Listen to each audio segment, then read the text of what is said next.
Welcome to Servants of the Lord Ministries. Bienvenue à Servants of the Lord Ministries. Mon nom est Dr. Keith Jenkins et je suis le coordinateur international de Servants of the Lord Ministries.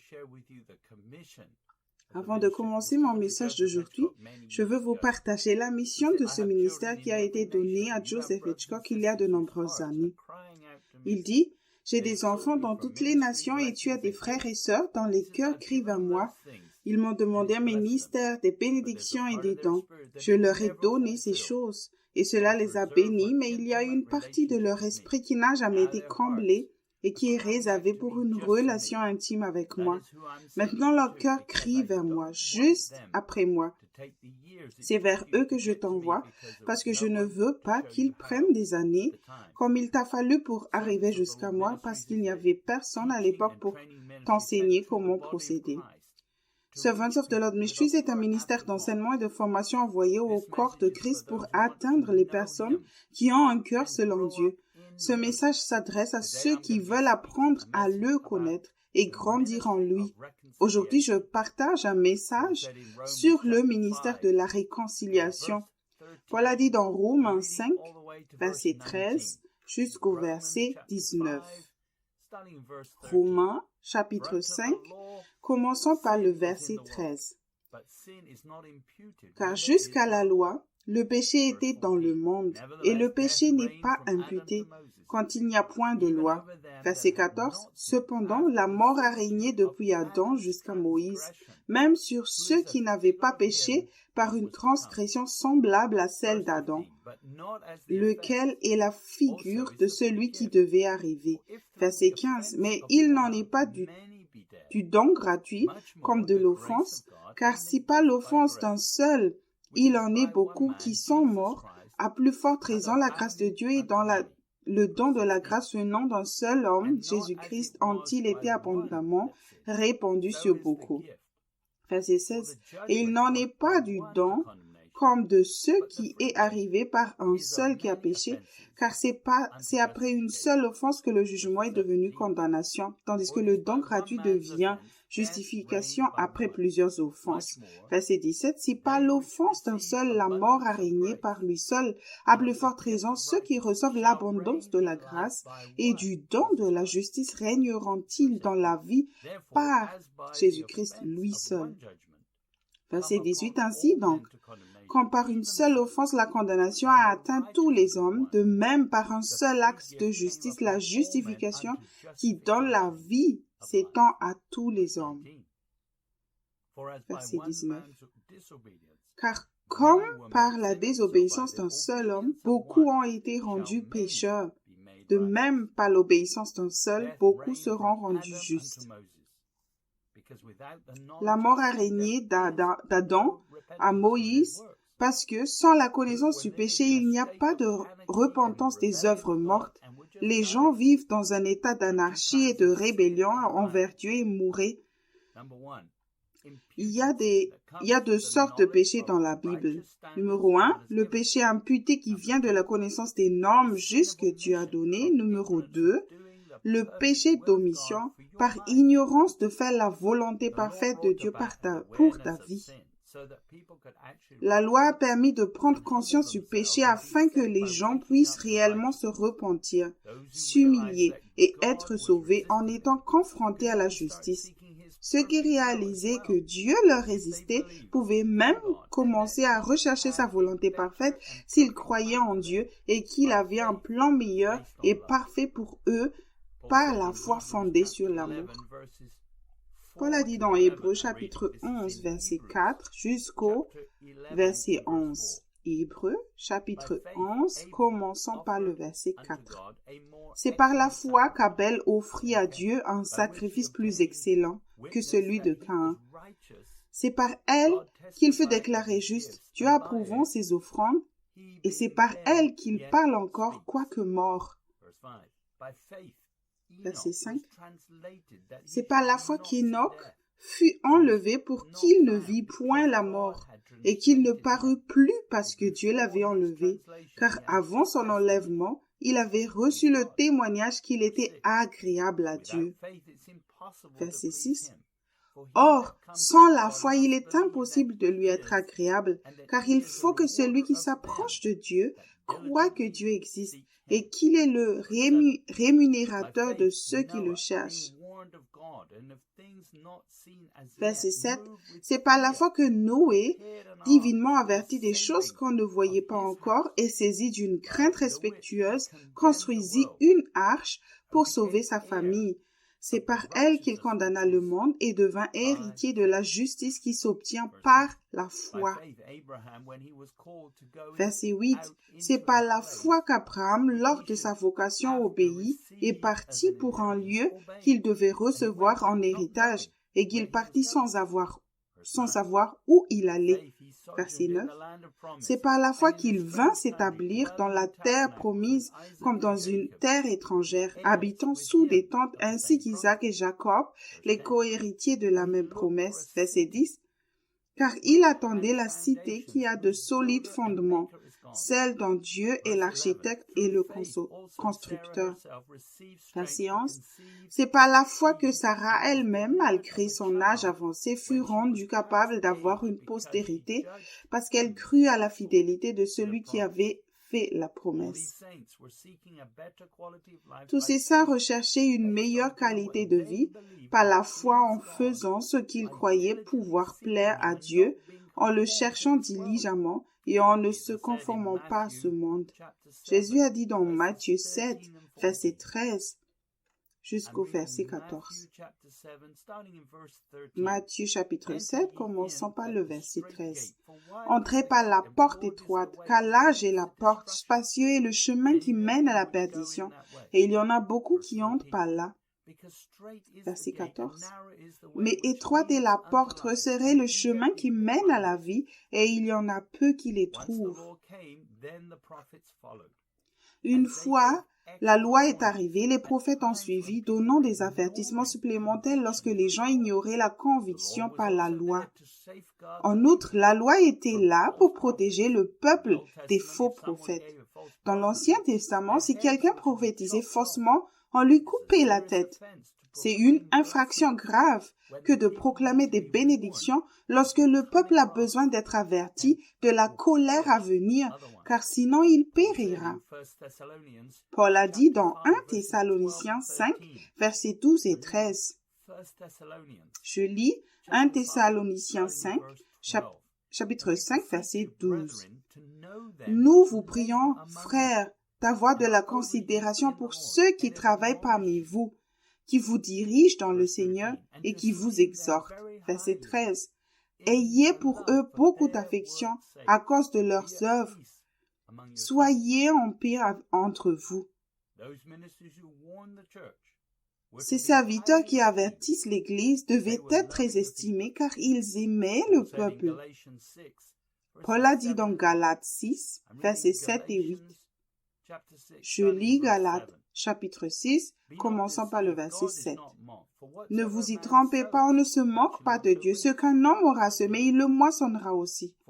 Verset 8. Celui qui sème pour sa chair moissonnera de la chair la corruption. Mais celui qui sème pour l'esprit moissonnera de l'esprit la vie éternelle. Dieu ne change pas d'attitude envers le péché. Même lorsque les prophètes modernes dans les églises trompent de nombreuses personnes cherchant une parole réconfortante, le but de la prophétie est d'avertir le peuple pour qu'il vienne se repentir avant qu'il ne soit trop tard. Dieu n'est pas le problème, c'est l'homme qui est le problème, comme Paul a dit dans Romains 1, verset 15. Ainsi, j'ai un vif désir de vous annoncer aussi l'Évangile, à vous qui êtes à Rome. Paul était prêt à prêcher, même dans un endroit comme Rome, qui était le centre de l'Empire romain et de toute l'impiété à l'époque. Il croyait ici que quelqu'un parvienne à la repentance par un message de Dieu et être libéré. Paul a dit dans Romains 1, chapitre 1, versets 16 et 17. C'est Romains, chapitre 1, commençant par le verset 16. Car je n'ai point honte de l'Évangile, c'est une puissance de Dieu pour le salut de quiconque croit, du juif premièrement, puis du grec. Verset 17. Parce qu'en lui est révélée la justice de Dieu par la foi et pour la foi, selon qu'il est écrit, le juste vivra par la foi. Paul savait que chacun a reçu la mesure de la foi, que chaque homme ait le potentiel de vivre selon l'instruction de Dieu, en entendant sa voix quotidiennement et en obéissant à Dieu, indépendamment de la loi. Paul a dit dans Romains 12, versets 2 et 3, Romains 12, commençons par le verset 2. Ne vous conformez pas au siècle présent, mais soyez transformés par le renouvellement de l'intelligence, afin que vous discerniez quelle est la volonté de Dieu, ce qui est bon, agréable et parfait. Verset 3.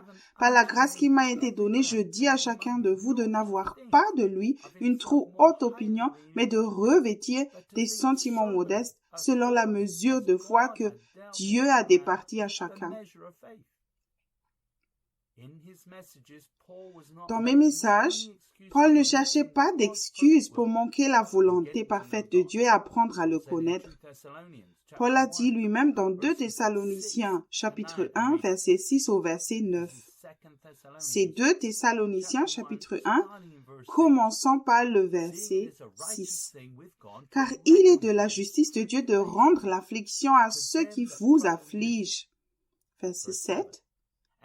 Et de vous donner à vous qui êtes affligés du repos avec nous, lorsque le Seigneur Jésus apparaîtra du ciel avec les anges de sa puissance. Verset 8. Au milieu d'une flamme de feu pour punir ceux qui ne connaissent pas Dieu et ceux qui n'obéissent pas à l'évangile de notre Seigneur Jésus. Verset 9. Ils auront pour châtiment une ruine éternelle, loin de la face du Seigneur et de la gloire de sa force. La loi était la ligne de démarcation écrite de Dieu pour une qualité de vie supérieure qui sera démontrée par Jésus quand il régnera dans le royaume millénaire. La loi ne peut pas être appliquée correctement sans le Saint-Esprit et être confiée à la pensée humaine. L'Évangile était une chance d'entendre Dieu par le pardon des péchés. Jésus a écrit la loi et il nous montrera comment la parole aurait dû être appliquée avec grâce et vérité. Nous lisons dans Jean 1, verset 17. Car la loi a été donnée par Moïse, la grâce et la vérité sont venues par Jésus-Christ. Les chefs religieux interprétaient la loi avec leur compréhension humaine, faisant le travail du diable en neutralisant la conviction et se retrouvant avec un service de condamnation à la place. Nous lisons dans Jean chapitre 8, commençons par le verset 3 jusqu'au verset 9. C'est Jean, l'évangile de Jean chapitre 8, commençons par le verset 3. Alors les scribes et les pharisiens amenèrent une femme surprise en adultère.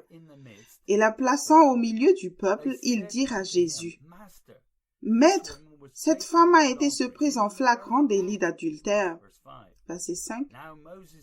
Moïse, dans la loi, nous a ordonné de lapider de telles femmes. Toi donc, que dis-tu? Verset 6. Il disait cela pour l'éprouver afin de pouvoir l'accuser. Mais Jésus, s'étant baissé, écrivait avec le doigt sur la terre.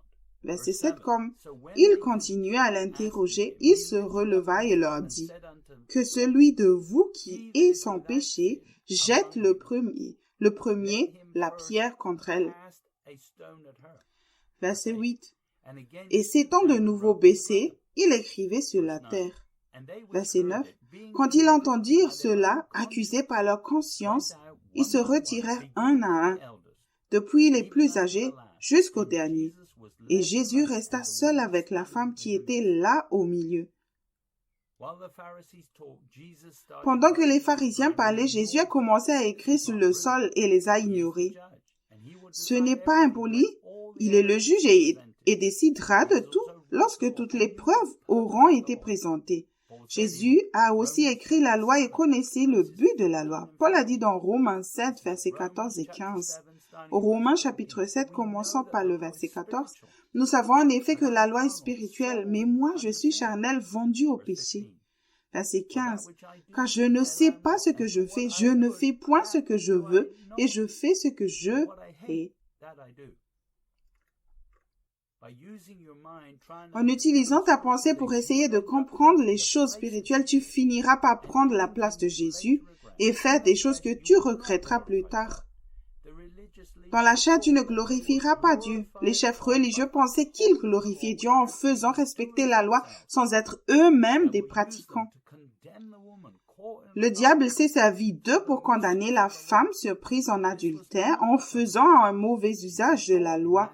Mais ce n'était pas le but de la loi. Jésus a enseigné dans Matthieu, chapitre 7, verset 1 ou verset 5. C'est l'évangile de Matthieu, chapitre 7. Commençons par le verset 1. Ne jugez point, afin que vous ne soyez pas jugés. Verset 2. Car on vous jugera du jugement dont vous jugez, et l'on vous mesurera avec la mesure dont vous mesurez. Verset 3. Pourquoi vois-tu la paille qui est dans l'œil de ton frère, et n'aperçois-tu pas la poutre qui est dans ton œil? Verset 4. Ou comment peux-tu dire à ton frère, laisse-moi ôter une paille de ton œil, toi qui as une poutre dans le tien? Verset 5. Hypocrite, ôte premièrement la poutre de ton œil, et alors tu verras comment ôter la paille de l'œil de ton frère. Pour plus d'informations sur le fait de juger les autres et sur les conséquences du jugement, lis le chapitre 11 sur « Faire des jugements » dans le livre « Réveillez-vous, le temps touche à sa fin », volume 2, « Grandir spirituellement » de Joseph Hitchcock. Ne laisse pas le diable te transformer en hypocrite. Jacques a dit dans Jacques, chapitre 4, verset 11, « Ne parlez point mal les uns des autres, frères. Celui qui parle mal d'un frère ou qui juge son frère parle mal de la loi et juge la loi. Or, si tu juges la loi, tu n'es pas observateur de la loi, mais tu en es juge. Si tu dis du mal ou si tu juges d'autres frères et sœurs juste à cause de ce vaccin ou ce virus ou de quoi que ce soit d'autre en ce moment, tu es devenu le juge. Le diable est l'accusateur des frères et tu ne veux pas être comme le diable ou devenir son disciple. Nous lisons dans Apocalypse 12, versets 10 et 11. Apocalypse, chapitre 12, commençons par le verset 10. Et j'entendis dans le ciel une voix forte qui disait, maintenant le salut est arrivé, et la puissance et le règne de notre Dieu et l'autorité de son Christ, car il a été précipité l'accusateur de nos frères, celui qui les accusait devant notre Dieu jour et nuit. Verset 11. Ils l'ont vaincu à cause du sang de l'agneau et à cause de la parole de leur témoignage. Et ils n'ont pas aimé leur vie jusqu'à craindre la mort. Ceux qui vainquent le diable le font en confessant leurs péchés. Même s'ils tombent lorsqu'ils sont tentés et pêchent, ils utilisent immédiatement le sang de l'agneau. Jean a dit dans 1 Jean 1, versets 9 et 10. C'est 1 Jean, chapitre 1, commençons par le verset 9. Si nous confessons nos péchés, il est fidèle et juste pour nous les pardonner et pour nous purifier de toute iniquité. Verset 10. Si nous disons que nous n'avons pas péché, nous le faisons menteur et sa parole n'est point en nous. Grâce au pardon des péchés, tu peux maintenant retourner dans sa présence. Ce n'est pas une mauvaise utilisation de la grâce de Dieu. Tu peux retourner dans sa présence et recevoir les instructions de Dieu, puis tu as un témoignage de la façon dont Dieu a fait un chemin là où il n'y en avait pas. Les premiers disciples n'avaient pas peur de partager leurs échecs aussi, pour que les autres puissent apprendre. Jacques a dit dans Jacques 5, verset 16, « Confessez donc vos péchés les uns aux autres et priez les uns pour les autres afin que vous soyez guéris. La prière fervente du juste a une grande efficacité. » Tu ne peux confesser facilement tes fautes dans le ministère que si tu ne cherches pas une vaine gloire. Paul a dit dans Galates 5, versets 14 et 15.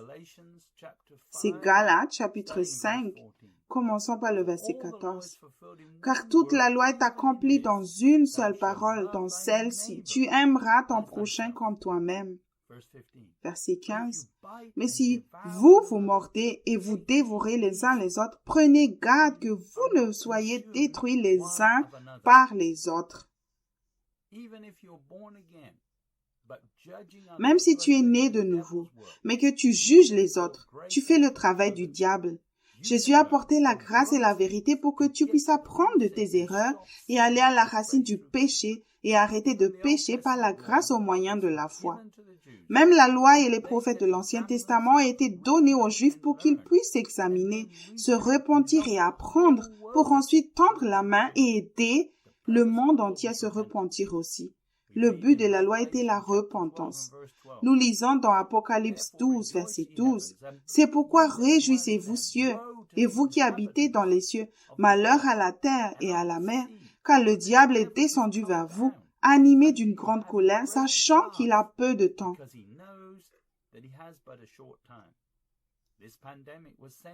Cette pandémie a été envoyée ici par le diable pour voler, tuer et détruire. Les ténèbres vont devenir plus fortes dans ces derniers jours. L'Église a reçu le ministère de la réconciliation, mais à la condition que l'Église se répande d'abord avant d'aider les autres à se repentir. Jésus a dit dans Matthieu, chapitre 21, verset 28 jusqu'au verset 32. Je lis l'Évangile de Matthieu, chapitre 21, commençons par le verset 28. Que vous ensemble, un homme avait 2 fils. Et s'adressant au premier, il dit, « Mon enfant, va travailler aujourd'hui dans ma vigne. » Verset 29. Il répondit, « Je ne veux pas. » Ensuite, il se repentit et il alla. Verset 30. S'adressant à l'autre, il dit la même chose. Et ce fils répondit, « Je veux bien, Seigneur. » Et il n'alla pas. Verset 31. Lequel des 2 a fait la volonté du Père? Il répondit le premier, et Jésus leur dit, « Je vous le dis en vérité, les publicains et les prostituées vous devront se rendre dans le royaume de Dieu. » Verset 32. Car Jean est venu à vous dans la voie de la justice, et vous n'avez pas cru en lui. Mais les publicains et les prostituées ont cru en lui, et vous, qui avez vu cela, vous ne vous êtes pas ensuite repentis pour croire en lui. Le chemin de la justice s'emprunte par la foi. L'occupation romaine était un signe que la repentance était nécessaire. Jean-Baptiste en était un autre, mais les Juifs ont ignoré ces choses. Cependant, grâce à Jésus-Christ, nous avons la grâce et la vérité pour pouvoir entrer dans le royaume maintenant. Jésus a dit à ses propres disciples dans Jean 14, versets 4 au 7, l'Évangile de Jean, chapitre 14, commençons par le verset 4. « Vous savez où je vais, et vous en savez le chemin. » Verset 5. Thomas lui dit, « Seigneur, nous ne savons où tu vas, comment pouvons-nous en avoir le chemin ?» Verset 6. Jésus lui dit, « Je suis le chemin, la vérité et la vie. Nul ne vient au Père que par moi. » Verset 7. « Si vous me connaissez, vous connaîtriez aussi mon Père. Et dès maintenant, vous le connaissez et vous l'avez vu. » Tu ne peux pas aider personne d'autre si tu ne connais pas le chemin. Jésus est le chemin et tu peux apprendre à connaître Dieu personnellement si tu suis Jésus sur le chemin étroit, si tu écoutes le Seigneur et si tu obéis au Saint-Esprit par la foi. Nous devons d'abord écouter son cœur et apprendre à le connaître. Les Juifs n'ont jamais vu le besoin de tout demander à Dieu parce qu'ils faisaient confiance à la chair. Paul a dit dans Philippiens 3, verset 3, « Car les circoncis, c'est nous qui rendons à Dieu notre culte par l'Esprit de Dieu, qui nous glorifions en Jésus-Christ et qui ne mettons point notre confiance en la chair. » Le mot confiance dans Strong est le numéro 3982. C'est un verbe primaire qui veut dire convaincre.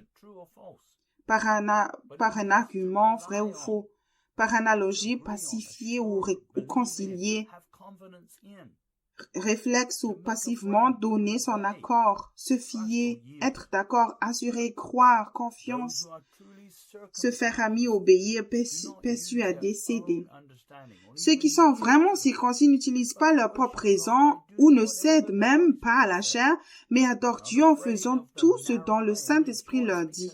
Ils n'ont pas peur du chemin étroit et se réjouissent car par la grâce au moyen de la foi, ils peuvent lui plaire encore plus. Les disciples qui suivaient Jésus ont dû cesser d'utiliser leur intelligence et apprendre par la conviction. Nous lisons dans Matthieu 16, versets 5 et 6. C'est l'Évangile de Matthieu, chapitre 16, verset 5. Les disciples, en passant à l'autre bord, avaient oublié de prendre des pains. Verset 6. Jésus leur dit, « Gardez-vous avec soin du levain des pharisiens et des sadducéens. » Le mot levain, dans Strong est le numéro 2219. Et il vient probablement d'un autre mot qui veut dire fermenter, comme s'il bouillait. La première fois que j'ai rencontré l'équipe de Servants of the Lord Ministries, chaque fois que j'essayais de faire quelque chose qui me semblait utile, quelqu'un me disait, « As-tu demandé au Seigneur ?» Cela m'a apporté beaucoup de conviction. Je faisais aussi une confiance à la chair et j'avais mes propres opinions et théories jugeant les autres. Je croyais aussi que j'étais un croyant dévoué sur la base des œuvres du ministère que j'exerçais. Dans Matthieu, Jésus a dit dans Matthieu 7, verset 22 jusqu'au verset 23. Matthieu 7, verset 22. Plusieurs me diront ce jour-là, Seigneur, Seigneur, n'avons-nous pas prophétisé par ton nom? N'avons-nous pas chassé des démons par ton nom et n'avons-nous pas fait beaucoup de miracles par ton nom? Verset 23. Alors je leur dirai ouvertement, je ne vous ai jamais connu. Retirez-vous de moi, vous qui commettez le péché. Pendant ma formation, si quelque chose n'allait pas lors d'un voyage avec Joseph Hitchcock, il disait, il ne te faut pas longtemps pour savoir que tu l'as raté. Cela peut sembler dur, mais ceux qui sont dans l'esprit ne négligent pas le détail, car leur esprit n'est pas distrait et ils se font focaliser sur le fait de plaire à Dieu seul. Oublier le pain était la preuve que ses disciples n'étaient pas dans l'esprit. Dans le livre Sainte Doctrine, au chapitre 9, page 82, Joseph Hitchcock dit « Doctrine signifie instruction, apprentissage ou enregistrement. Dans les derniers jours, les gens ne supporteront pas une doctrine, un apprentissage ou un enseignement non corrompu. C'est moi qui enseigne, mais c'est toi qui apprends. Je ne suis pas censé corrompre mon enseignement, mais tu n'es pas censé corrompre ton apprentissage non plus. La principale raison pour laquelle la plupart des gens ne parviennent jamais à la connaissance de la vérité est que leur méthode d'apprentissage est corrompue. Tout le système d'apprentissage de l'Église actuelle est selon lequel la plupart des chrétiens apprennent est corrompu. C'est la raison pour laquelle ils ne parviennent pas à la vérité. L'un des signes des derniers jours est que les gens apprendront toujours, mais ne parviendront jamais à la connaissance de la vérité. Pourquoi? Parce que leur méthode d'apprentissage est corrompue. Elle n'est pas pure. À l'école de Dieu, tu découvres que si tu pêches, c'est parce que tu n'as pas demandé au Seigneur. Le péché est tout ce qui est contraire à la volonté parfaite de Dieu pour ta vie en pensée, en but, en action. Jésus a mis en garde les disciples contre le levain des pharisiens. Nous lisons dans l'évangile de Jean, chapitre 10, verset 24 au verset 26. Jean, chapitre 10, commençons par le verset 24. Les Juifs l'entourèrent et lui dirent, « Jusqu'à quand tiendras-tu notre esprit en suspense? Si tu es le Christ, dis-le-nous, franchement. » Verset 25. Jésus leur répondit, « Je vous l'ai dit, et vous ne croyez pas? Les œuvres que je fais au nom de mon Père rendent témoignage de moi. » Verset 26. « Mais vous ne croyez pas, parce que vous n'êtes pas de mes brebis. » Jésus n'entraînait pas les pharisiens à douter. Les pharisiens ne pouvaient pas croire que Jésus était le Messie, même si ses œuvres confirmaient qui il était. Les chefs religieux affirmaient que Dieu était leur Père, mais s'il l'était, il leur dirait qui était le Christ. Aujourd'hui, de nombreux dirigeants demandent des recommandations parce qu'ils ne peuvent pas entendre Dieu par eux-mêmes. Aujourd'hui, Jésus ne serait pas accepté par l'Église moderne avec ses paraboles et ses enseignements. Les disciples ont aussi été offensés à un moment donné. Nous lisons dans Matthieu 26, versets 7 au 9. C'est Matthieu, chapitre 26, commençons par le verset 7. Une femme s'approcha de lui tenant une vase d'albâtre qui renfermait un parfum de grand prix, et pendant qu'il était à table, elle répandit le parfum sur sa tête. Verset 8, les disciples, voyant cela, s'indignèrent et dire « À quoi bon cette perte ?» Verset 9. On aurait pu vendre ce parfum très cher et en donner le prix aux pauvres. Si tu es charnel, tu te sentiras offensé par Dieu à un moment donné. Ce n'est qu'une question de temps, car tu as encore un pied dans ce monde. Nous lisons dans Matthieu chapitre 26, verset 14. Alors l'un des 12, appelé Judas Iscariote, alla vers les principaux sacrificateurs. Judas Iscariote avait des doutes basés sur ses opinions, ses jugements et ses décisions. À son avis, Jésus n'était pas logique et il a pris le levain des pharisiens à la place et a fini par trahir le Christ. Cependant, Jésus a dit dans Jean 10, versets 27 et 28.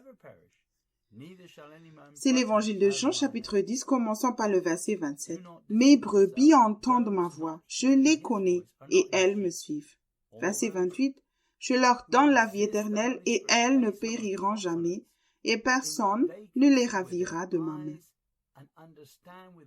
Ne te trompe pas toi-même, ceux qui n'entendent pas sa voix ne sont pas ses brebis. Tous ceux qui résistent au Saint-Esprit se basant sur une confiance en la réalité visible et cherchant à comprendre avec leur intellect finiront par périr. Nous lisons dans le livre d'Ésaïe 29, verset 13 jusqu'au verset 19. C'est Ésaïe 29, commençant par le verset 13. Le Seigneur dit, « Quand ce peuple s'approche de moi, il m'honore de la bouche et des lèvres, mais son cœur est éloigné de moi et la crainte qu'il a de moi n'est qu'un précepte de tradition humaine. » Verset 14. « C'est pourquoi je frapperai encore ce peuple par des prodiges et des miracles, et la sagesse de ces sages périra, et l'intelligence de ces hommes intelligents disparaîtra. » Verset 15. Malheur à ceux qui cachent leurs desseins pour les dérober à l'Éternel, qui font leurs œuvres dans les ténèbres et qui disent « Qui nous voit et qui nous connaît ?» Verset 16. Quelle perversité est la vôtre! Le potier doit-il être considéré comme de l'argile pour que l'ouvrage dise de l'ouvrier « Il ne m'a point fait », pour que la vase dise du potier « Il n'a pas d'intelligence ». Verset 17. Encore un peu de temps, et le Liban se changera en verger, et le verger sera considéré comme une forêt. Verset 18. En ce jour-là, les sourds entendront les paroles du livre, et délivrés de l'obscurité et des ténèbres, les yeux des aveugles verront. Verset 19.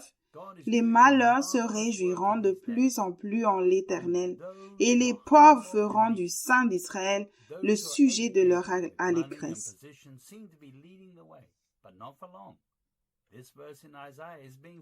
Tu as accompli une œuvre merveilleuse en ces derniers jours par l'intermédiaire de ceux qui sont humbles et doux. Ceux qui sont instruits, qui ont de l'argent et une poste élevée semblent mener la danse.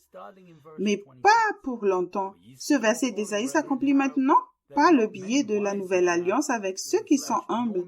Paul a dit dans 1 Corinthiens chapitre 1, verset 26 au verset 29. Je lis 1 Corinthiens 1, commençons par le verset 26. Considérez, frères, que parmi vous qui avez été appelés, il n'y a ni beaucoup de sages selon la chair, ni beaucoup de puissants, ni beaucoup de nobles. Verset 27.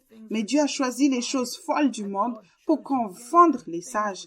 Dieu a choisi les choses faibles du monde pour confondre les fortes. Verset 28.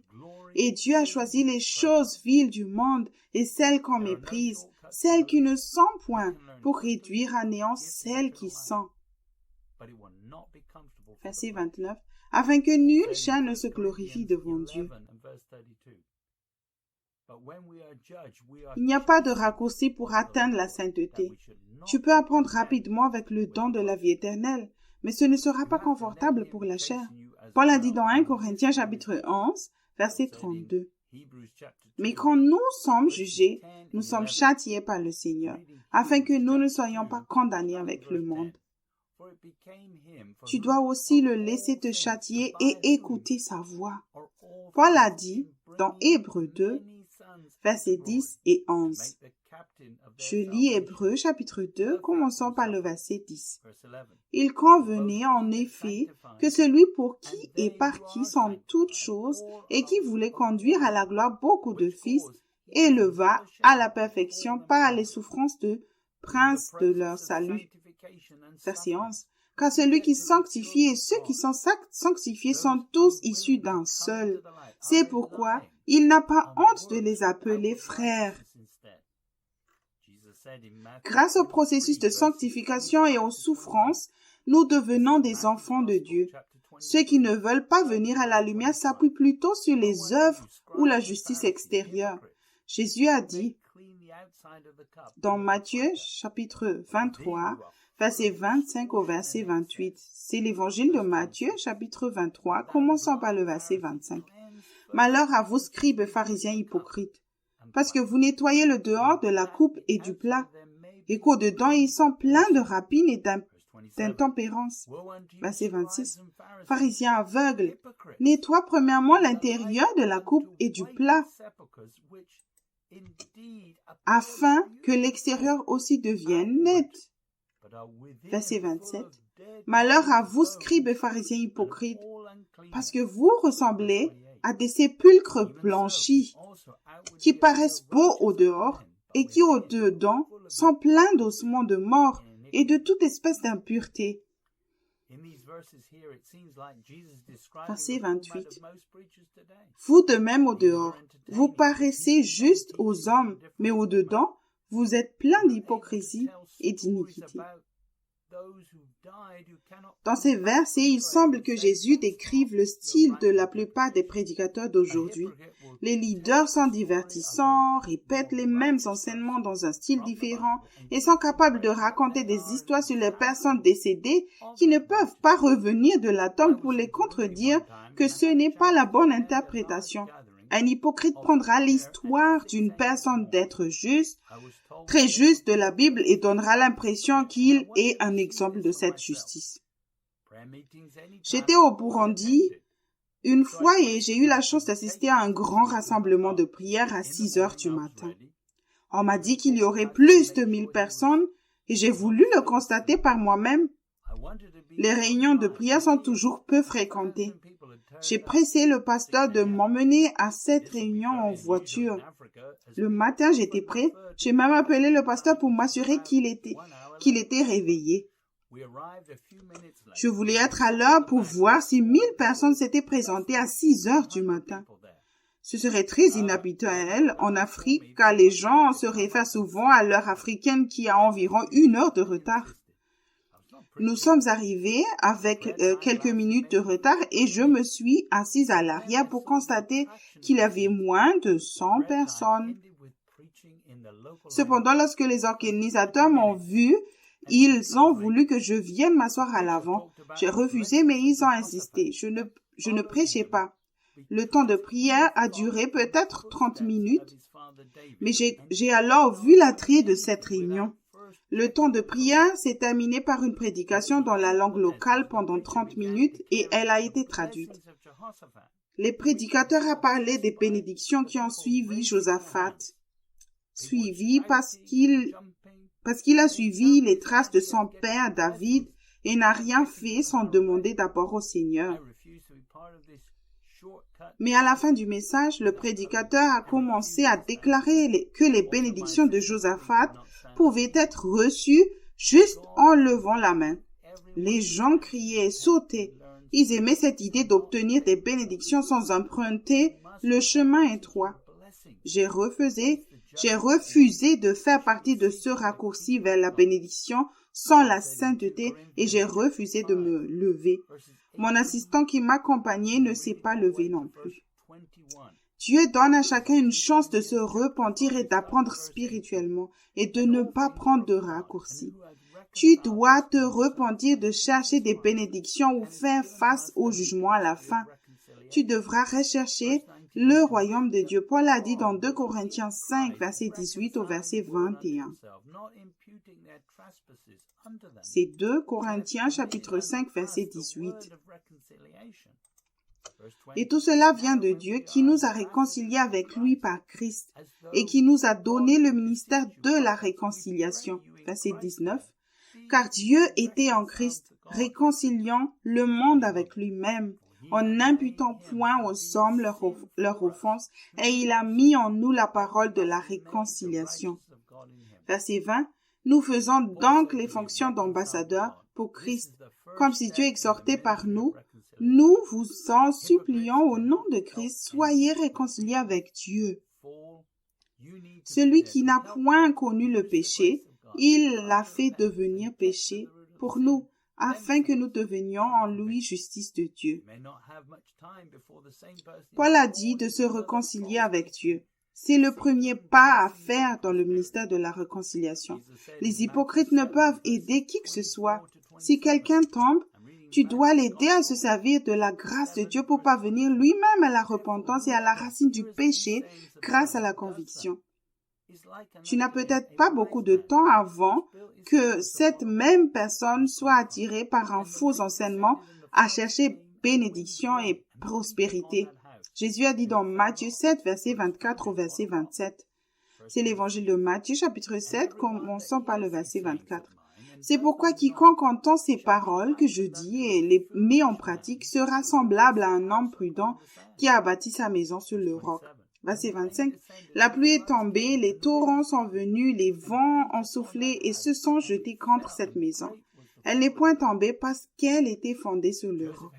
Verset 26. Mais quiconque entend ces paroles que je dis et ne les met pas en pratique sera semblable à un homme insensé qui a bâti sa maison sur le sable.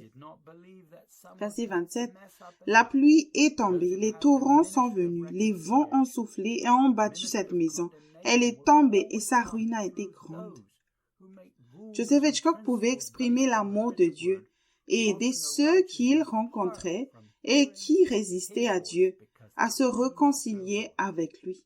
Il ne croyait pas que quelqu'un pouvait faire assez de dégâts. Joseph avait le ministère de la réconciliation. Le ministère de la condamnation viendra toujours de ceux qui établissent des règles et des principes basés sur la parole écrite, qui offrent une justice sans entendre la voix de Dieu, parce qu'ils ne le connaissent pas. Jésus a dit dans Matthieu 11, verset 27 jusqu'au verset 30. C'est l'évangile de Matthieu, chapitre 11, commençant par le verset 27. Toutes choses m'ont été données par mon Père, et personne ne connaît le Fils si ce n'est le Père. Personne non plus ne connaît le Père si ce n'est le Fils, et celui à qui le Fils veut le révéler. Verset 28. Venez à moi, vous tous qui êtes fatigués et chargés, et je vous donnerai du repos. Verset 29. Prenez mon joug sur vous, et recevez mes instructions, car je suis doux et humble de cœur, et vous trouverez du repos pour vos âmes. Verset 30. Car mon joug est doux et mon fardeau léger. Tout ce dont tu as besoin se trouve en Christ. Si c'est une révélation, Dieu te le donnera. Tu n'as qu'à te réconcilier avec lui et le suivre. Si tu te places sous le joug de Jésus, c'est le meilleur chemin. C'est le chemin le plus facile, car tout ce que tu as à faire, c'est de continuer à le suivre et d'accélérer quand il accélère et de ralentir quand il ralentit. Tu dois juste apprendre la leçon qu'il enseigne à ce moment-là. Si tu te soumets à la chair, tu te blesseras. Le joug que tu portes a été conçu pour toi personnellement et ne te fait pas mal si tu es soumis. Mais si tu résistes, alors le joug créera une douleur inutile. Être sous le joug n'implique aucune souffrance. Mais si la chair résiste, tu risques de te blesser en luttant. Ta chair ne se soumettra jamais à Dieu. Alors ne t'y soumets pas et ne la nourris pas.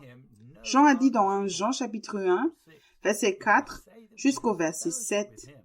C'est 1 Jean chapitre 1, commençons par le verset 4. Et nous écrivons ces choses afin que notre joie soit parfaite. Verset 5. La nouvelle que nous avons apprise de lui et que nous vous annonçons, c'est que Dieu est lumière et qu'il n'y a point en lui de ténèbres. Verset 6. Si nous disons que nous sommes en communion avec lui et que nous marchions dans les ténèbres, nous mentons et nous ne pratiquons pas la vérité. Verset 7. Mais si nous marchons dans la lumière, comme il est lui-même dans la lumière, nous sommes mutuellement en communion et le sang de Jésus, son Fils, nous purifie de tout péché. Ceux qui marchent selon la chair sur le chemin spacieux évitent la conviction. L'intention de la grâce de Dieu était que sa justice soit visible en nous, qui faisons sa volonté parfaite à travers l'Esprit, par grâce et au moyen de la foi. Si tu entres dans le royaume par le chemin resserré, Christ devient alors la source de ta sagesse. Paul a dit dans 1 Corinthiens 1, verset 30, « Or, c'est par lui que vous êtes en Jésus-Christ, lequel de par Dieu a été fait pour nous sagesse, justice et sanctification et rédemption. » Dieu créa l'homme avec un vide intérieur qui ne pouvait être rempli que par la nature divine. Pensée dangereux, car avec ton cerveau, tu finiras par corrompre la vérité, croire des mensonges et sortir de Christ. Ta foi doit être en ce que Dieu dit. Jésus a prié pour tous ses disciples. Jésus a dit dans Jean chapitre 17, verset 14 au verset 20. C'est l'évangile de Jean chapitre 17, commençant par le verset 14. Je leur ai donné ta parole, et le monde les a haïs, parce qu'ils ne sont pas du monde, comme moi je ne suis pas du monde. Verset 15. Je ne te prie pas de les ôter du monde, mais de les préserver du mal. Verset 16. Ils ne sont pas du monde, comme moi je ne suis pas du monde. Verset 17. Sanctifie-les par ta vérité. Ta parole est la vérité. Verset 18. Comme tu m'as envoyé dans le monde, je les ai aussi envoyés dans le monde. Verset 19. Et je me sanctifie moi-même pour eux, afin qu'eux aussi soient sanctifiés par la vérité. Verset 20. Ce n'est pas pour eux seulement que je prie, mais encore pour ceux qui croiront en moi par leur parole. Jésus n'a pas demandé au Père de retirer ses disciples du monde ou d'enfermer le diable, mais il a demandé au Père de les garder du mal. Paul a dit dans Philippiens 2, verset 14 jusqu'au verset 16. C'est Philippiens chapitre 2, commençons par le verset 14. Faites toutes choses sans murmure ni hésitation. Verset 15. Afin que vous soyez réprochables et purs, des enfants de Dieu irrépréhensibles au milieu d'une génération perverse et corrompue, parmi laquelle vous brillez comme des flambeaux dans le monde. Verset 16. Portant la parole de vie, et je pourrai me glorifier au jour de Christ de n'avoir pas couru en vain ni travaillé en vain. Tu dois être sel et lumière dans ce monde et t'accrocher à chaque parole qui vient du Père pour répondre à tes besoins. Les autres verront l'œuvre de Dieu en toi et c'est lui qui recevra la gloire. Jacques parlait de la sagesse spirituelle et a dit, dans Jacques 1, verset 6 jusqu'au verset 11. C'est Jacques, chapitre 1, commençant par le verset 6. Mais qui la demande avec foi sans douter, car celui qui doute est semblable au flot de la mer, agité par le vent et poussé de côté et d'autre. Verset 7. Qu'un tel homme ne s'imagine pas qu'il recevra quelque chose du Seigneur. Verset 8. Si un homme irrésolu, inconsistant dans toutes ses voies. Verset 9. Que le frère de condition humble se glorifie de son élévation. Verset 10. Que le riche, au contraire, se glorifie de son humiliation, car il passera comme la fleur de l'herbe. Verset 11. Le soleil s'est levé avec sa chaleur ardente. Il a desséché l'herbe, sa fleur est tombée et la beauté de son aspect a disparu. Ainsi, le riche se flétrira dans ses entreprises. Ne crains pas les circonstances humbles et ne commence pas à douter. Les doutes proviennent de pensées basées sur des mensonges. Ceux qui sont riches peuvent seulement s'humilier et se repentir à la suite d'une tragédie financière de temps en temps. Sur cette base, sur le frère aux circonstances humbles sera prêt pour la venue de Jésus car il cherche Dieu quotidiennement. Vivre par la foi n'est pas confortable. La plupart cherchent plutôt la sécurité dans ce monde, mais ce monde passe. Jésus a dit dans Matthieu 5, verset 5, « Heureux les débonnaires, car ils hériteront la terre. » La vie de foi commence par s'humilier, devenir comme un petit enfant et écouter Dieu. Ceux qui vivent dans le monde croient que la liberté consiste à faire ce qui te plaît. Mais ce n'est pas la liberté vis-à-vis du péché, de la chair ou du diable. Après ta nouvelle naissance, on aurait dû te dire de renoncer à toi-même et de prendre ta croix chaque jour. Sinon, tu finiras à nouveau comme prisonnier. Jésus a dit dans Jean chapitre 3, versets 7 et 8. C'est l'évangile de Jean chapitre 3, commençons par le verset 7. Ne t'étonne pas que je t'ai dit, il faut que vous naissiez de nouveau. Verset 8. Le vent souffle où il veut, et tu entends le bruit, mais tu ne sais d'où il vient, ni où il va. Il en est ainsi de tout homme qui est né de l'Esprit. Jésus est aussi notre modèle. Jésus a dit dans Jean 5, verset 30. C'est Jean, l'évangile de Jean 5, chapitre 5, verset 30. Je ne puis rien faire de moi-même, selon que j'entends, je juge, et mon jugement est juste, parce que je ne cherche pas ma volonté, mais la volonté de celui qui m'a envoyé.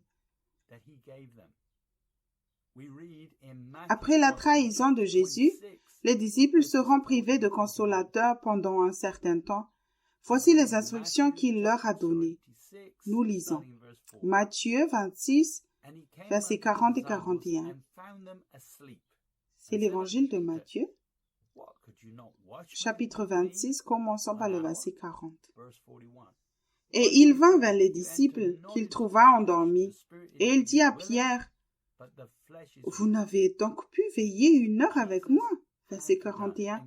« Veillez et priez, afin que vous ne tombiez pas dans la tentation. L'esprit est bien disposé, mais la chair est faible. » Jésus devait mourir et achever sa mission. Il a effectivement laissé ses disciples sans consolation pendant un très court moment.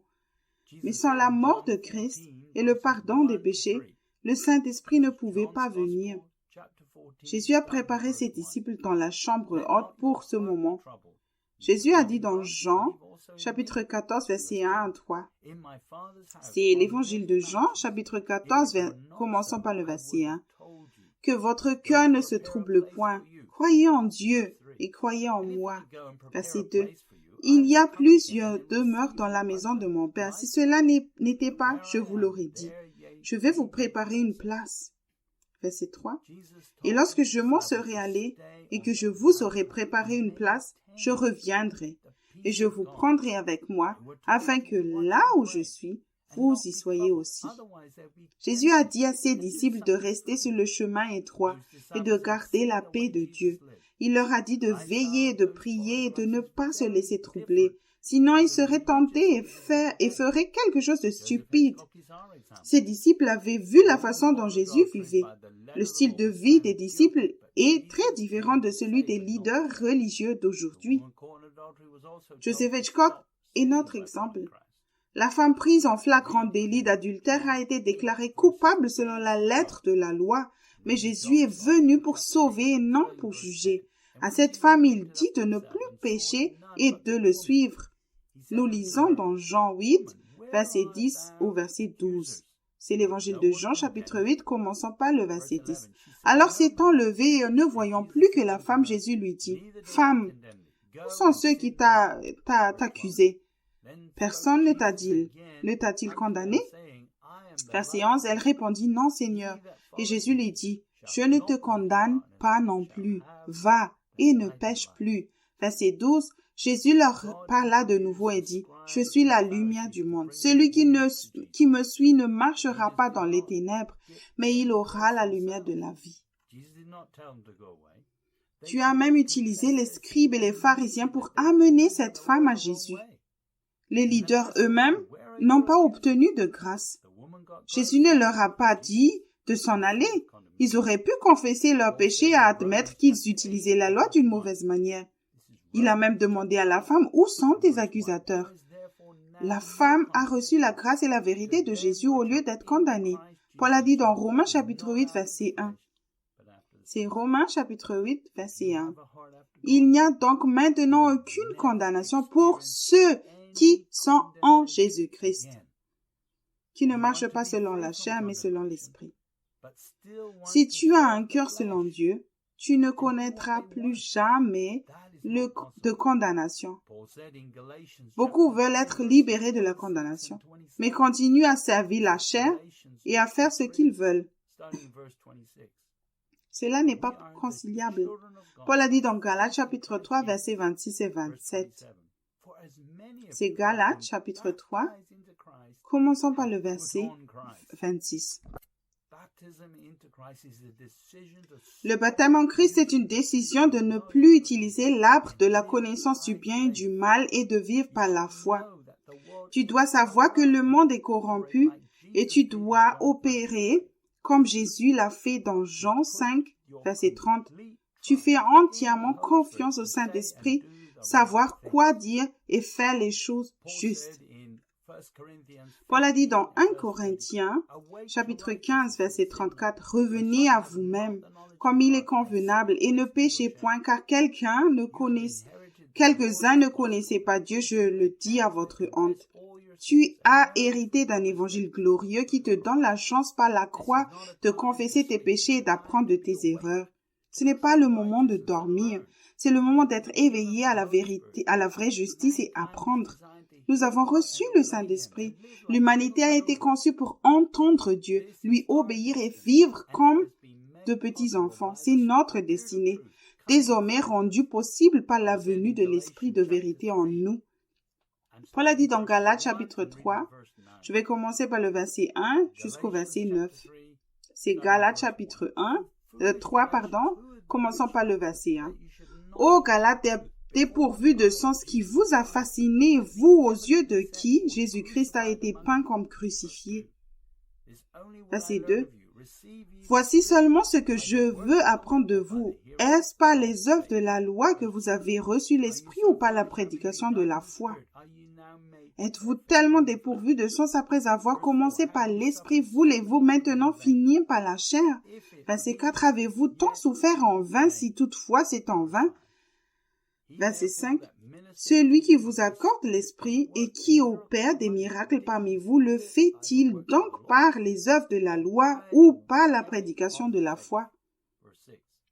Verset 6. Comme Abraham crut à Dieu et que cela lui fut imputé à la justice. Verset 7. Reconnaissez donc que ce sont ceux qui ont la foi qui sont fils d'Abraham. Verset 8. Ainsi aussi l'Écriture, prévoyant que Dieu justifierait les païens par la foi, a d'avance annoncé cette bonne nouvelle à Abraham. Toutes les nations seront bénies en toi. Verset 9. De sorte que ceux qui croient sont bénis avec Abraham, le croyant. Entendre et obéir est le système opérationnel du royaume de Dieu depuis le commencement. Abraham a choisi une vie simple avec Dieu dans le désert et Dieu l'a béni. Lot, lui, choisit l'amitié du monde. Nous lisons cela dans Genèse, chapitre 19, versets 29 et 30. Genèse, chapitre 19, commençons par le verset 29. Lorsque Dieu détruisit les villes de la plaine, il se souvint d'Abraham et il fit échapper Lot du milieu du désastre par lequel il bouleversera les villes où Lot avait établi sa demeure. Lot quitta Tsoar pour la hauteur et se fixa sur la montagne avec ses 2 filles, car il craignait de rester à Tsoar. Il habita dans une caverne, lui et ses 2 filles. Abraham était sur le chemin étroit. Lot a été attiré par les conforts du monde, a perdu sa femme et a fini par vivre dans une grotte par peur. Jacques a dit dans Jacques 4, verset 4, « Adultères que vous êtes, ne savez-vous pas que l'amour du monde est inimitié contre Dieu? Celui donc qui veut être ami du monde se rend ennemi de Dieu. » Tu devrais chercher la lumière maintenant, le royaume maintenant et sa justice, Certains disent, qu'ils croient à l'œuvre achevée de la croix, mais personne n'est automatiquement juste à cause de ce que Jésus a fait sur la croix. Jésus est mort pour que tu puisses entendre Dieu et faire ce qui est juste. Tout enseignement qui dit que tu n'as pas à rechercher la justice est pour les croyants paresseux. Tu dois maintenant obéir au Saint-Esprit pour demeurer en Christ et utiliser le don qu'il a fourni pour cesser de pécher. Paul a aussi dit à l'Église d'arrêter de pécher. 1 Corinthiens 15, verset 34, dans l'Amplifié, il est dit « Réveillez-vous de votre ivresse et revenez à la raison et à votre bon sens, et ne péchez plus, car quelques-uns d'entre vous n'ont pas la connaissance de Dieu. Vous êtes complètement volontairement et honteusement ignorants et continuez à l'être, manquant du sens de la présence de Dieu et de toute vraie connaissance de lui. Je dis ceci à votre honte. » Beaucoup ne croient pas à la vie sans péché. Le péché entraîne la honte. Cependant, Dieu transmet sa volonté parfaite pour chacun de ses enfants. Nous lisons dans le livre d'Ésaïe, chapitre 55, verset 10 au verset 13. C'est le livre d'Ésaïe, chapitre 55, commençons par le verset 10.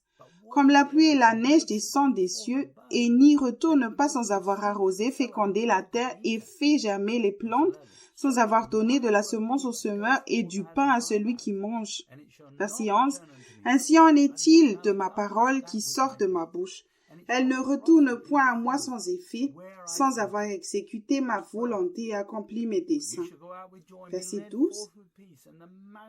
Oui, vous sortirez avec joie et vous serez conduits en paix. Les montagnes et les collines éclateront d'allégresse devant vous, et tous les arbres de la campagne battront des mains. Verset 13.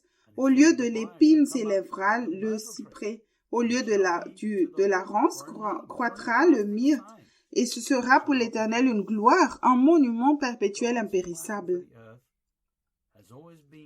L'intention de Dieu pour la terre a toujours été basée sur le fait que l'homme entende Dieu et voit tout ce qu'il veut faire sur terre. Dans Ésaïe, la conclusion logique est que même les arbres battraient des mains. Dans le livre « Mes brebis entendent ma voix », édition révisée, chapitre 5, pages 92 et 93, Joseph Hitchcock dit « Il y a 3 voix que tu peux entendre dans ton esprit. Dieu, le diable et toi-même. Lorsque tu commenceras à briser les habitudes de la chair et à marcher dans l'obéissance à Dieu, tu finiras par fermer la porte aux voix de l'ennemi et de ta chair.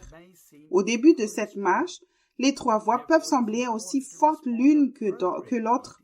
Il est donc important de répondre de manière appropriée à chaque voix que tu peux entendre. Quand Dieu parle, obéis-le. Quand le diable parle, résiste-le. Quand le moi parle, renonce-toi à toi-même. La plupart des chrétiens reconnaissent la voix du diable et savent comment le réprimander. Le problème de la plupart des croyants, c'est la force de leurs opinions personnelles. Les projets et les désirs personnels viennent toujours de la nature charnelle. Bien souvent, les préférences d'un croyant peuvent même sembler spirituelles. Cependant, comme je l'ai dit à plusieurs reprises, tout ce qui vient de toi-même est péché. Si tu veux vraiment entendre clairement la voix du Seigneur, tu dois être prêt à déposer tes désirs personnels. Joseph dirait que les opinions sont comme les nez et que chacun en a un. Ces opinions découlent de la confiance dans la chair. Tu n'ignoreras jamais ce que tu as besoin de savoir maintenant si tu entends sa voix. Si tu n'as pas de vraie confiance dont tu as besoin maintenant, humilie-toi. Les croyants charnels ne voient rien de mal à utiliser leurs propres pensées. Les pharisiens qui ont fait un mauvais usage de la loi et se sont opposés à Jésus croyaient aussi qu'ils ne pouvaient pas venir à la vérité avec leur intelligence. La Bible amplifiée dans Romains 1, verset 18 dit « Car la colère sainte et l'indignation de Dieu se révèlent du ciel contre toute impiété et toute injustice des hommes qui, dans leur méchanceté, répriment et entravent la vérité et la rendent inopérante. » N'entrave pas ou ne réprime pas la vérité dans ta propre vie. Jésus a dit aux Juifs dans Luc 11, verset 50 au verset 52. Je lis l'évangile de Luc, chapitre 11, commençant par le verset 50. Afin qu'il soit demandé compte à cette génération du sang de tous les prophètes qui a été répandu depuis la création du monde. Verset 51. Depuis le sang d'Abel jusqu'au sang de Zacharie tué entre l'autel et le temple, oui, je vous le dis, il en sera demandé compte à cette génération. Verset 52. Malheur à vous, docteurs de la loi, parce que vous avez enlevé la clé de la science, mais n'êtes pas entrés vous-même, et vous avez empêché d'entrer ceux qui le voulaient. Les chefs religieux et de la génération de Christ minaient le travail des prophètes, prenant eux-mêmes la place de Dieu et proposant à la place une fausse sécurité basant sur des devoirs religieux. Les docteurs de la loi auxquels Jésus faisait référence, ici n'étaient pas prêts à s'humilier et ont transformé la loi en une série de principes à observer. Paul a dit dans 1 Corinthiens 2, versets 4 et 5. C'est 1 Corinthiens chapitre 2, commençant par le verset 4. Et ma parole et ma prédication ne reposaient pas sur les discours persuasifs de la sagesse, mais sur une démonstration d'esprit et de puissance. Verset 5. Afin que votre foi fût fondée non sur la sagesse des hommes, mais sur la puissance de Dieu. La conviction devrait être expérimentée dans toutes les églises, car c'est la clé de l'apprentissage spirituel. N'ignore pas ce que le Saint-Esprit t'enseigne par la conviction. Cela vaut mieux que la sagesse de l'homme. Si tu évites la conviction, c'est déjà un signe que tu es en train de rétrograder. On ne peut pas apprendre de leçons si les gens sont toujours consolés lorsqu'il faut se repentir. Nous lisons dans Ésaïe 1, verset 18 et verset 19. Nous commençons par le verset 18. « Venez, plaidants, dit l'Éternel. Si vos péchés sont comme le cramoisi, ils deviendront blancs comme la neige. S'ils sont rouges comme la peau, ils deviendront comme la laine. » Verset 19. Si vous avez de la bonne volonté, si vous êtes docile, vous mangerez les meilleures productions du pays. Pour avoir la justice, par la foi, tu dois être prêt à venir à Dieu et à être obéissant, comme Jésus a dit dans Matthieu 15, versets 7 et 8. Matthieu 15, verset 7. Hypocrite, Ésaïe a bien prophétisé sur vous quand il a dit « Ce peuple m'honore des lèvres, mais son cœur est éloigné de moi. » Verset 9. C'est en vain qu'il m'honore en enseignant des préceptes qui sont des commandements d'hommes. Ceux qui demeurent en Christ sont en train de changer. Aujourd'hui, les congrégations sont invitées à s'approcher de Dieu avec leurs lèvres. Les dirigeants permettent à de longues périodes de culte d'inaugurer la présence de Dieu sans aucune conviction ni repentance. Il est possible que certains dirigeants de cette génération finissent par avoir le sang des prophètes sur la tête. L'enfer attend tous ceux qui ont entravé la conviction qui vient de la vérité. Paul a dit dans Romains 1, verset 18, « La colère de Dieu se révèle du ciel contre toute impiété et toute injustice des hommes qui retiennent injustement la vérité captive. » Dans la Bible amplifiée, Romains 1, 18 dit, « Car la colère sainte et l'indignation de Dieu se révèlent du ciel contre toute impiété et toute injustice. C'est des hommes qui, dans leur méchanceté, repriment et entravent la vérité et la rendent inopérante. Tout ce qui vient de Dieu est censé être apprécié et discerné par l'Esprit. L'Église doit prendre position pour la vérité. La vérité n'est pas des doctrines des hommes présentées à l'école biblique. La preuve de la vérité est la conviction. Dans les écoles bibliques, beaucoup sont trompés parce qu'ils croient que tu peux comprendre la Bible en utilisant ton intelligence. Samuel Chadwick était le conférencier principal du Cliff College près de Chesterfield, en Angleterre, qui a influencé Leonard Ravenhill. Il a dit « L'homme qui pense pouvoir connaître la parole de Dieu par une simple étude intellectuelle est grandement trompé. La vérité spirituelle est discernée spirituellement. Tous ceux qui essaient de comprendre la Bible avec leur esprit sont incirconcis car ils ont confiance dans la chair et se dirigent vers la destruction. » Nous lisons dans Proverbe 14, verset 12. « Telle voie paraît droite à un homme, mais son issue, c'est la vie, c'est la voie de la mort. » De nombreux soi-disant leaders chrétiens t'affirment que Dieu t'a donné un cerveau et qu'il attend de toi que tu l'utilises. Toute personne qui enseigne cela risque le feu de l'enfer. Jésus a dit dans Marc chapitre 9 verset 42. Évangile de Marc chapitre 9 verset 42.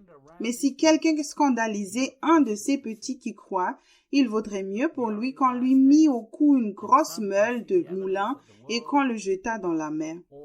Nous sommes dans les derniers jours et certains remarquent les signes que l'ordre mondial prédit dans la Bible arrivent et qu'on n'est pas loin de la marque de la bête. La pandémie actuelle a révélé que tout cela, sinon l'Église ne s'en serait pas aperçue.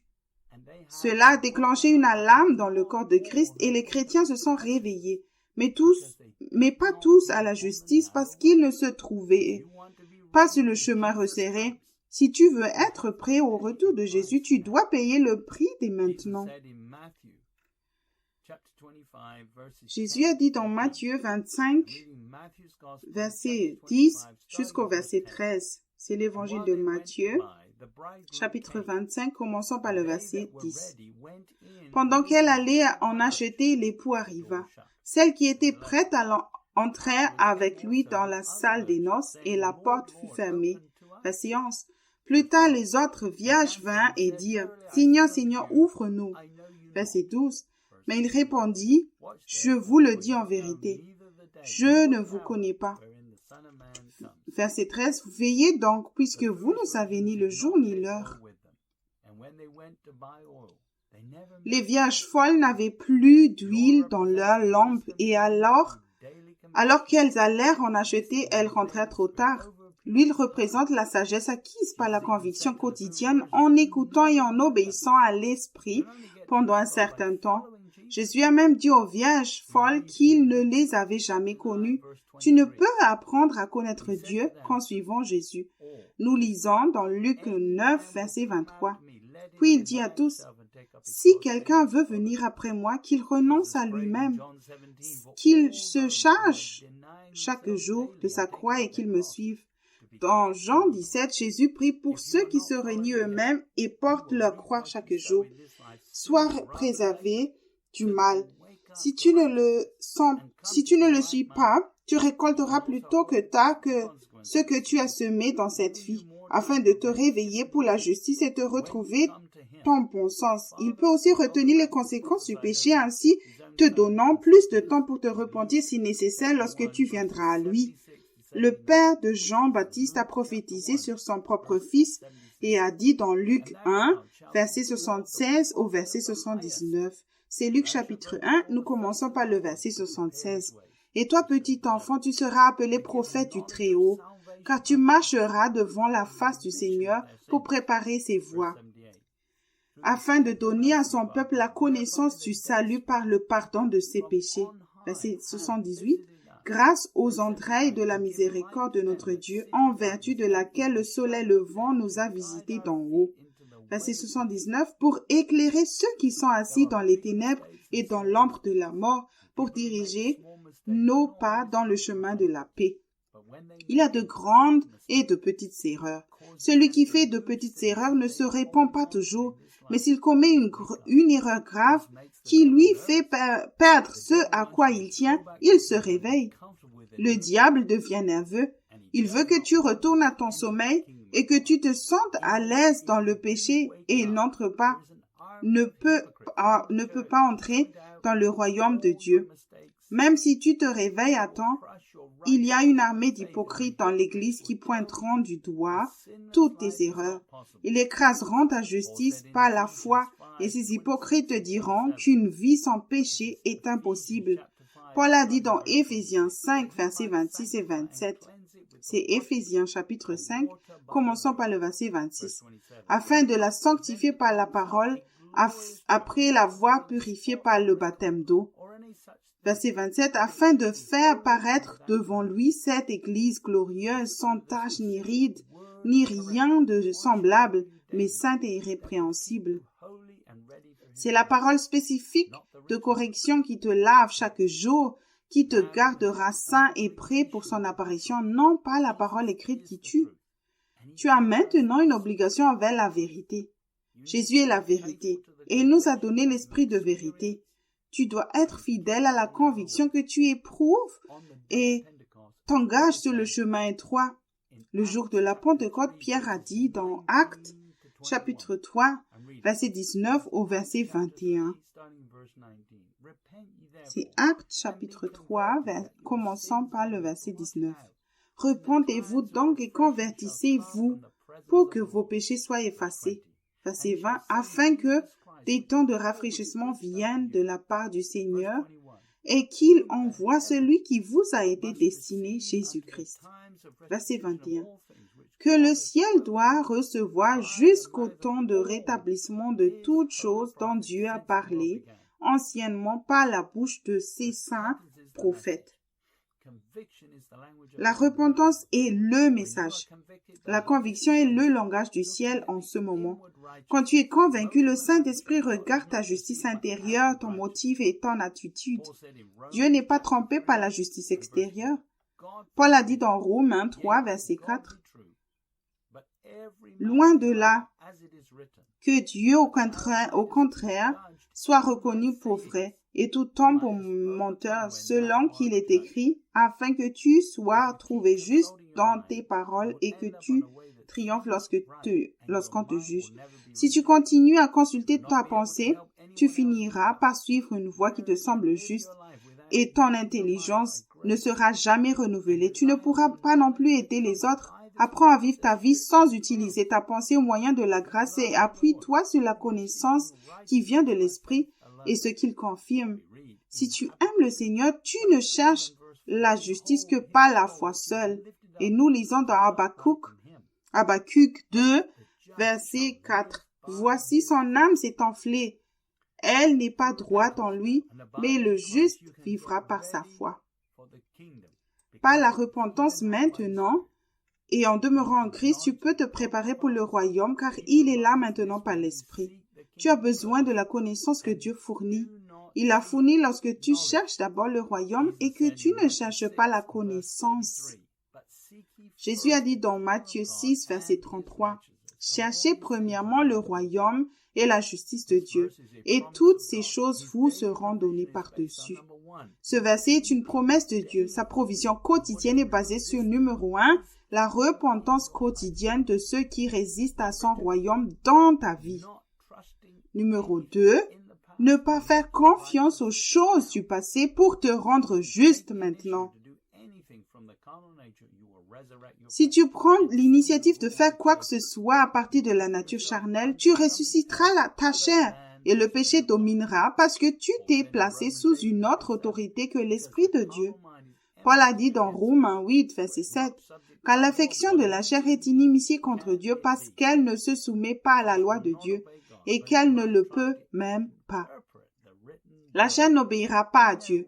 Elle essaiera plutôt d'interpréter faussement la parole écrite. Mais tu dois renoncer à toi-même et céder tes membres à l'Esprit par la grâce au moyen de la foi et laisser Dieu te diriger. Paul a dit dans Romains 6, versets 13 et 14. C'est Romains chapitre 6, verset 13. « Ne livrez pas vos membres au péché comme des instruments d'iniquité, mais donnez-vous vous-même à Dieu, comme étant vivants de mort que vous étiez, que vous étiez, offrez à Dieu vos membres comme des instruments de justice.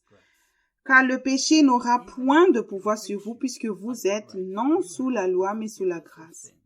Même s'il te convainc sous l'effet de la grâce, tu as le pardon des péchés pour pouvoir te remettre dans sa présence et céder immédiatement tes membres au Saint-Esprit. Il n'y a pas de condamnation. Tu n'as pas à penser à la loi, car Jésus a écrit la loi et tu le suis. Ce n'est pas mal de méditer sur la loi si le Seigneur t'y entraîne. Mais ta conscience ne peut être ton guide. Jésus a dit à ses disciples dans Jean 14, verset 26. Mais le consolateur, l'Esprit Saint que le Père enverra en mon nom, vous enseignera toutes choses et vous rappellera tout ce que je vous ai dit. Tu dois suivre le Christ et laisser le Saint-Esprit insérer les pensées justes dans ta tête Et lorsqu'une pensée apparaît dans ta tête, demande à Dieu, veux-tu que je fasse cela? L'Esprit ne fera que témoigner de la vérité. Aimer Dieu de toute ta pensée, c'est laisser Dieu mettre tes pensées dans ta tête. Commence ta journée en lui posant des questions basées sur la conviction dont tu as déjà reçu. Tu devrais tenir un carnet des péchés qu'il te montre. Il est censé être ton professeur. Tout cela est possible par la grâce. Tu devrais te concentrer sur les domaines de conviction. Tu dois continuer à apprendre chaque jour avec le Saint-Esprit. Tu devrais être capable de voir 3 choses dans ta vie en Christ. Numéro 1, il devrait y avoir de nouveaux domaines de conviction chaque semaine. Numéro 2, tu dois faire des progrès dans les domaines où tu as été convaincu auparavant. Numéro 3, les anciens péchés devraient disparaître régulièrement. S'il est le Seigneur, laisse-lui aussi te rappeler tes erreurs. Il n'y a pas de condamnation si tu as un cœur selon Dieu. Il t'aidera à apprendre de tes erreurs. Ne sois pas comme ces Juifs religieux qui s'éloignèrent de Jésus à cause de leur conscience. Le péché disparaîtra. Si tu te réponds correctement, le temps passé dans sa présence accroîtra. Et tu auras des oreilles supplémentaires pour entendre la vérité. Nous lisons dans Jean 1, 16, « Et nous avons tous reçu de sa plénitude et grâce pour grâce. » Soumets-toi simplement au Saint-Esprit et ne résiste pas à ses corrections et ne cherche pas d'excuses. Avec Dieu, toutes les choses sont possibles. Si le Saint-Esprit est vraiment ton professeur, alors les vieilles choses vont disparaître. Paul a dit dans Romains 8, verset 4, « Et cela afin que la justice de la loi fût accomplie en nous, qui marchons non selon la vérité, mais selon l'Esprit. » Le diable s'est empressé de remplacer la vérité de la jeunesse par la théorie de l'évolution pour que les gens ne croient pas en Dieu et en sa création. Mais le monde peut regarder ceux qui demeurent en Christ et voir son œuvre en nous. Nous sommes censés être la nouvelle création en suivant Christ. Nous lisons dans Matthieu chapitre 4, verset 18. « Comme il marchait le long de la mer de Galilée, il vit 2 frères, Simon appelé Pierre, et André, son frère, qui jetaient un filet dans la mer, car ils étaient pêcheurs. » Verset 19. Il leur dit, « Suivez-moi, et je vous ferai pêcheurs d'hommes. » Pas étonnant que le diable essaie de corrompre l'Évangile. Certains croient que l'entrée dans le royaume est réservée à ceux qui ont un appel élevé. La plupart des membres du corps de Christ ne savent même pas ce qu'est réellement la vie éternelle. Ils pensent simplement que la vie éternelle, c'est vivre pour toujours. Ils croient que le christianisme est une autre religion à laquelle tu adhères par une prière spéciale. Jésus a dit dans Jean 17, verset 3, « Or, la vie éternelle, c'est qu'ils te connaissent, toi, le seul vrai Dieu, et celui que tu as envoyé Jésus-Christ. Quiconque qui suit sur le chemin étroit vivra de nombreuses expériences et grâce à elles, apprendra à connaître Dieu. Le diable a remplacé les doctrines de Christ par des doctrines de démons, de sorte que dès le début, les nouveaux convertis entrent directement dans une prison dorée. Il utilise le faux berger pour que ces mensonges soient souvent proclamés. Numéro 1, Jésus peut être ton sauveur sans que tu le fasses Seigneur. Numéro 2, il n'est pas nécessaire de te renier et de prendre ta croix chaque jour. Numéro 3, il suffit de répéter une prière préfabriquée pour obtenir le salut éternel. Numéro 4, la repentance est la même chose que la simple confession d'un péché. Numéro 5, c'est bien de mettre les gens à l'aise avec une prière au salut. Numéro 6, tes consolations sont offertes au lieu de la paix de Dieu lorsque la repentance du péché est exigée. Nous avons maintenant le ministère de la réconciliation. La première instruction que Paul donne est que nous devons nous réconcilier avec Dieu. Nous devons d'abord nous sauver nous-mêmes et ensuite Dieu se servira de nous. Il y a tellement de choses à apprendre, mais la première leçon est que le péché nous sépare de lui. Tu dois te concentrer sur le fait de vivre une vie sans péché. Cela te permettra de grandir beaucoup plus vite et te donnera des oreilles pour entendre davantage. Quelqu'un peut apprendre très rapidement en obéissant à la vérité. Les messages qui apportent une conviction sont la meilleure des aides. Tout vrai serviteur prêchera la repentance et mettra en garde le peuple de Dieu. Si le péché règne toujours dans ta vie, tu ne peux aider personne d'autre. Nous lisons dans Jean 1, chapitre 1, verset 10 au verset 13. Nous lisons l'évangile de Jean, chapitre 1, commençons par le verset 10. Elle était dans la lumière, dans le monde, et le monde a été fait par elle, et le monde ne l'a point connue. Elle est venue chez les siens, et les siens ne l'ont point reçue, verset 12, mais à tous ceux qui l'ont reçue, à ceux qui croient en son nom, elle a donné le pouvoir de devenir enfants de Dieu, lequel s'en est, non du sang, ni de la volonté de la chair, ni de la volonté de l'homme, mais de Dieu. Nous avons reçu le ministère de la réconciliation des Juifs et nous avons reçu la capacité d'apprendre spirituellement en utilisant le don de la vie éternelle. Mais souviens-toi que l'on entend beaucoup de ceux à qui l'on donne beaucoup. Paul a dit dans Romains 11, verset 26 au verset 28. Romains, chapitre 11, commençons par le verset 26. Et ainsi tout Israël sera sauvé, selon qu'il est écrit, le libérateur viendra de Sion, et il détournera de Jacob les impiétés. Verset 27. Et ce sera mon alliance avec eux. Lorsque j'ôterai leurs péchés, en ce qui concerne l'évangile, ils sont ennemis à cause de vous, mais en ce qui concerne l'élection, ils sont aimés à cause de leur Père. L'appel de Dieu est sans repentance, même pour les Juifs. Nous avons été greffés et choisis à cause de leur incrédulité. Nous ne pouvons pas prétendre à des privilèges spéciaux, et pendant près de 2000 ans, les païens ont eu le temps de produire le fruit de la repentance qui caractérise le salut et d'aider les autres avec les leçons apprises par la repentance et l'humilité. Si tu veux apprendre à connaître et suivre Jésus, alors je te recommande ce livre « Mes brebis entendent ma voix » de Joseph Hitchcock. Si tu veux prendre un nouveau départ et te mettre sur le chemin étroit, semé dans l'esprit tous les jours, fais l'expérience de ton salut et de ta liberté grâce à une repentance régulière, alors je te conseille ce livre « Réveillez-vous, le temps touche à sa fin », volume 1, Fondation de la maturité spirituelle de Joseph Hitchcock. Ne laisse pas le diable te détourner de faire pleinement confiance à Dieu. Si tu sais que tu as résisté à la vérité et que tu veux savoir pourquoi, je peux te recommander le livre « La prison dorée, édition révisée » de Joseph Hitchcock.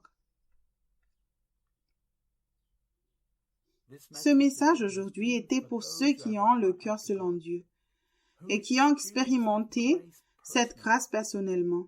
Tu ne peux pas fermer ta bouche devant les bonnes choses. Tu as touché ton cœur. Il t'a transformé. Tu sais qu'il t'a pardonné. Ce que tu as expérimenté est la grâce elle-même qui t'a purifié en te donnant une chance, qu'il t'a donné un nouveau départ. Si tu sais que cela t'est arrivé, tu veux le partager, cela sortira de ta bouche, car ça fait partie de toi. Tu es transformé. Dans ces derniers jours, certains ont juste accepté l'Évangile avec leurs pensées. Ils n'ont jamais expérimenté ce pardon du péché. Tu es béni. Tu es béni et tu peux aider quelqu'un d'autre. Tu peux même aider ceux qui sont dans l'Église qui essaient de comprendre les choses de Dieu avec la pensée naturelle. Tout en continuant à te repentir, à te transformer, tu grandiras aussi spirituellement. Laisse-moi prier pour toi maintenant. Père Céleste, pour tous ceux qui ont entendu ce message, j'espère que la vérité dont ils ont entendu soit vraiment selon laquelle elle doit être. Aller vers l'extérieur, mais en même temps vivant personnellement l'Évangile. Aussi aller vers ceux qui ont besoin d'aide avec grâce et amour, juste comme notre Seigneur Jésus-Christ. Père, je prie pour chacun qui a écouté ce message, que tu utilises des choses venant de ce message pour les aider à réaliser qu'ils ont besoin d'aller tout droit, qu'ils marchent sur ce chemin resserré pour te suivre. Dans le nom de Jésus. Tu trouveras ci-dessous un résumé des Écritures utilisées dans le message d'aujourd'hui, soit directement, soit via un lien vers un site web. Si tu veux te mettre en contact avec le ministère, nos coordonnées suivront à la fin. Que Dieu te bénisse.